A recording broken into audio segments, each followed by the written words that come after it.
চট্টগ্রামের চাঁদগাঁও থানাধীন ৪ নম্বর ওয়ার্ডের খলিফাপাড়া এলাকার দীর্ঘদিন ধরে চলনিয়া ছিনতাই, মহিলা উত্ত্যক্তকরণ, চাঁদাবাজি ও মাদক ব্যবসার বিরুদ্ধে প্রতিবাদ করায় মার্চের ১১ তারিখ আনুমানিক রাত ৮টার দিকে মহিউদ্দিন বাবু, মোহাম্মদ সাকিব, মোহাম্মদ সাকিবউদ্দিন চৌধুরী, আক্তার হোসেন, মোহাম্মদ আজাদ, মোহাম্মদ ইমন সহ ২৫-৩০ জন মানুষ বিভিন্ন দেশীয় অস্ত্রশস্ত্র লইয়েরা চাঁদগাঁও থানাধীন চুনারটাল ইলিয়াস মেম্বার বাড়ির ইলিয়াস হালিমা ম্যানশনের ৩য় তলা পর্যন্ত ভাঙচুর চালাইয়ে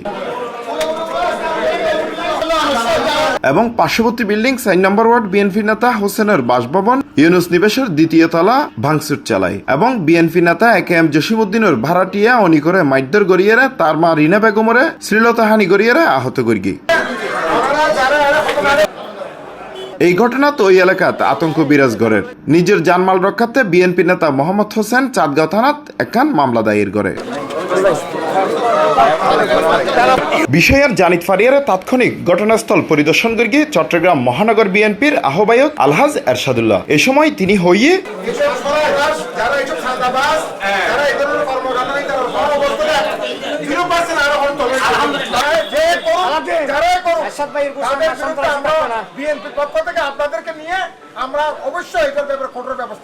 এ সময় আরো উপস্থিত আছেন মহানগর বিএনপির সদস্য জাফর আহমদ, মোহাম্মদ আজম, আশরাফুল ইসলাম, ৪ নম্বর ওয়ার্ড সাবেক সভাপতি ইলিয়াস চৌধুরী, মোহরা ৫ নম্বর ওয়ার্ডের সাবেক সভাপতি জানে আলম জিকু, চাঁদগাঁও থানা বিএনপি, যুবদল, ছাত্রদল সহ এলাকার গণ্যমান্য ব্যক্তিবর্গ।